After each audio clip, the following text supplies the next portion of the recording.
Imagine isso. Jesus Cristo, o Filho de Deus, acabou de exalar seu último suspiro na cruz. O céu se cobre de trevas, a terra treme violentamente e o véu do templo se rasga ao meio. Os discípulos estão devastados. Para eles, tudo parecia acabado. Mas mal sabiam eles que, nos bastidores do mundo espiritual, um dos momentos mais enigmáticos e controversos da fé cristã estava prestes a acontecer. O que aconteceu com Jesus entre a morte e a ressurreição? Será que ele realmente desceu ao inferno? Se sim, por quê? E o que ele fez lá? Ao longo da história, muitos teólogos, estudiosos e líderes religiosos tentaram explicar esse mistério. Algumas respostas são surpreendentes, outras desafiam tudo o que pensamos saber sobre o inferno. Mas antes de descobrirmos essa verdade oculta, precisamos voltar ao momento exato em que Cristo entregou seu Espírito. Antes de seguir, confere se você já está inscrito no canal, porque nos próximos vídeos vamos explorar ainda mais mistérios que você não vai querer perder. A morte de Jesus não foi como qualquer outra. No exato instante em que ele proclamou, "Está consumado", e entregou seu Espírito, eventos sobrenaturais começaram a acontecer. O sol escureceu, a terra tremeu, e até mesmo os túmulos se abriram, trazendo de volta à vida alguns que haviam morrido. Mas por quê? O Evangelho de Mateus registra que o centurião romano, ao testemunhar tudo isso, exclamou: "Verdadeiramente este era o Filho de Deus." Mas o que ele viu de tão impressionante? A resposta pode estar em um detalhe muitas vezes ignorado. No momento exato da morte de Cristo, algo estava acontecendo não apenas no mundo físico, mas também no espiritual. Enquanto todos viam um corpo sem vida sendo retirado da cruz e colocado em um túmulo, no reino invisível, Jesus estava iniciando uma jornada que mudaria a história da humanidade para sempre. E aqui entra a grande questão. Se o destino final de Jesus era a ressurreição gloriosa, por que ele teve que descer ao inferno primeiro? A ideia de que Jesus desceu ao inferno é intrigante e, para muitos, polêmica. Mas será que isso tem fundamento na Bíblia? No livro de 1 Pedro 3:18-19, encontramos um versículo misterioso. "Sendo morto na carne, mas vivificado pelo Espírito, no qual também foi, e pregou aos espíritos em prisão." O que isso significa? Quem eram esses espíritos em prisão e onde estavam? Além disso, no Credo Apostólico, uma das declarações de fé mais antigas do cristianismo, lemos que Jesus desceu ao Hades. Mas há um problema. O que realmente significa Hades na Bíblia? Inferno, lugar dos mortos ou outra coisa? Muitos acreditam que Jesus desceu para libertar os justos que aguardavam a redenção. Outros dizem que ele proclamou sua vitória sobre as trevas. Mas a pergunta permanece: o que exatamente ele fez lá? E como essa visita ao inferno se encaixa no plano de Deus para a salvação? Nada no plano de Deus acontece por acaso, e a jornada de Jesus até o inferno pode ter sido prevista séculos antes. Mas onde? No livro de Salmos, Davi escreveu algo intrigante: "Pois não deixarás a minha alma no Sheol, nem permitirás que o teu santo veja corrupção." Salmos 16:10. Esse versículo foi citado pelo apóstolo Pedro em Atos 2:31, afirmando que era uma profecia sobre Cristo. Além disso, Isaías 53, o famoso capítulo que descreve o sofrimento do Messias, menciona que ele foi contado com os transgressores e que após sua morte veria a luz da vida e justificaria muitos. Se essas passagens indicam que a descida ao inferno fazia parte do plano de Deus, a próxima pergunta se torna ainda mais importante. Para onde exatamente Jesus foi? Ele desceu ao Sheol, ao Hades ou ao Dina? A resposta pode mudar tudo o que você já ouviu sobre esse momento crucial da história. E aí, já conhecia esses fatos? Coloca nos comentários se você já ouviu falar. Vamos conversar. Quando falamos de inferno, muitas pessoas imaginam um lugar de fogo e sofrimento eterno. Mas será que esse era o mesmo conceito nos tempos de Jesus? Na cultura judaica e nas escrituras da época, encontramos 3 termos diferentes para descrever o destino das almas após a morte. Sheol, no Antigo Testamento, era visto como o reino dos mortos, um lugar onde justos e ímpios esperavam seu destino final.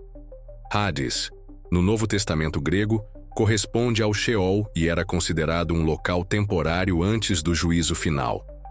Geena, esse era o verdadeiro lago de fogo, associado à condenação eterna. Se Jesus desceu ao inferno, para qual desses lugares ele foi? A resposta pode ser mais surpreendente do que você imagina. Porque, de acordo com algumas interpretações, ele pode ter ido a um local dividido em 2 partes. Mas o que ele fez lá? Ele sofreu ou foi para libertar alguém? Para descobrir isso, precisamos entender um dos eventos mais misteriosos dessa jornada. O que Jesus fez no inferno? Agora chegamos ao momento mais intrigante da jornada. Se Jesus realmente desceu ao inferno, o que ele foi fazer lá? Existem 3 interpretações principais sobre sua missão no reino dos mortos. Proclamação da vitória. Alguns acreditam que Jesus desceu ao inferno para anunciar sua vitória sobre Satanás e o pecado, demonstrando que ele havia derrotado a morte. Libertação dos justos. Outros defendem que ele libertou os santos do Antigo Testamento, que aguardavam no seio de Abraão, uma região separada do Sheol, destinada aos justos. Condenação dos ímpios. Uma visão mais radical sugere que ele foi até os condenados para proclamar seu julgamento e selar sua derrota final. Mas há um detalhe intrigante. Jesus menciona em Apocalipse 1:18 que ele tem as chaves da morte e do inferno. O que isso significa? Será que ele realmente resgatou almas ou apenas demonstrou seu poder? Essa revelação nos leva a um dos momentos mais impactantes dessa jornada: o encontro de Jesus com as forças do mal e a tomada das chaves da morte. Em Apocalipse 1:18, Jesus declara: Eu sou aquele que vive. Estive morto, mas agora estou vivo para todo o sempre, e tenho as chaves da morte e do inferno. Essa passagem tem gerado inúmeras interpretações ao longo dos séculos. Mas se Jesus conquistou essas chaves, quem as possuía antes? Muitos estudiosos acreditam que antes da ressurreição de Cristo, Satanás detinha certo domínio sobre a morte e o destino das almas. No entanto, ao descer ao inferno, Jesus teria tomado essas chaves, simbolizando sua autoridade total sobre o destino eterno da humanidade. Mas será que essa conquista significou um confronto direto com as forças das trevas? Houve uma batalha espiritual? O que aconteceu nesse momento? Se essa interpretação estiver correta, então o inferno nunca mais foi o mesmo após a visita de Cristo. Mas como exatamente isso afetou os destinos dos justos e dos ímpios? Se houve um conflito entre Jesus e as forças das trevas, o que realmente aconteceu lá? Em Colossenses 2:15, lemos: E despojando os principados e potestades, os expôs publicamente ao desprezo, triunfando sobre eles na cruz. Esse versículo sugere que Jesus não apenas venceu Satanás, mas humilhou os poderes do mal diante de todo o universo espiritual. Aqui surge uma questão instigante. O verdadeiro triunfo de Cristo ocorreu na cruz ou foi completado quando ele desceu ao inferno? Uma interpretação fascinante é que, ao descer, ele teria reafirmado sua vitória, declarando que o poder do pecado e da morte havia sido destruído. Isso explicaria por que, após sua ressurreição, ele surge em glória e não mais como o cordeiro sacrificado, mas como o rei vitorioso. Mas antes da ressurreição, um mistério ainda precisa ser esclarecido. O que aconteceu nos 3 dias em que Jesus esteve no sepulcro? Vamos continuar. Mas antes, percebi que você ainda não deixou o like. Se está gostando do conteúdo, já clica no joinha. O que realmente aconteceu durante os 3 dias em que Jesus esteve morto? Teria ele simplesmente descansado no túmulo? Ou esse tempo tinha um significado mais profundo? Muitos teólogos discutem se esse período foi literal ou simbólico. Sabemos que Jesus predisse: assim como Jonas esteve 3 dias e 3 noites no ventre do grande peixe, assim o Filho do Homem estará 3 dias e 3 noites no coração da terra. Mateus 12:40. Mas há um detalhe curioso. Na contagem judaica da época, qualquer parte de um dia era considerada um dia inteiro. Isso levanta a questão: Jesus realmente passou 72 horas no sepulcro? Ou isso representa um conceito mais profundo? Além disso, durante esse período, houve um fenômeno intrigante: os mortos que saíram dos túmulos e apareceram a muitos em Jerusalém. Mateus 27, 52, 53. Será que isso está relacionado à missão de Jesus no submundo?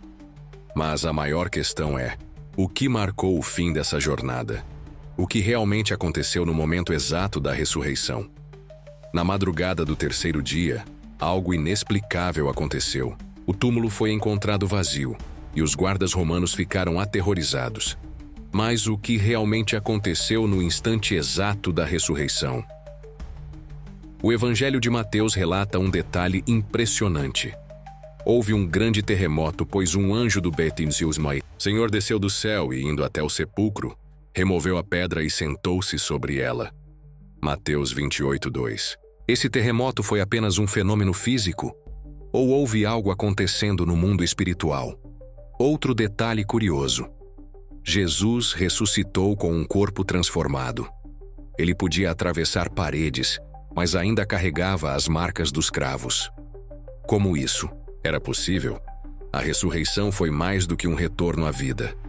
Ela representou o triunfo absoluto sobre a morte e o inferno. Mas há uma última revelação chocante sobre essa jornada.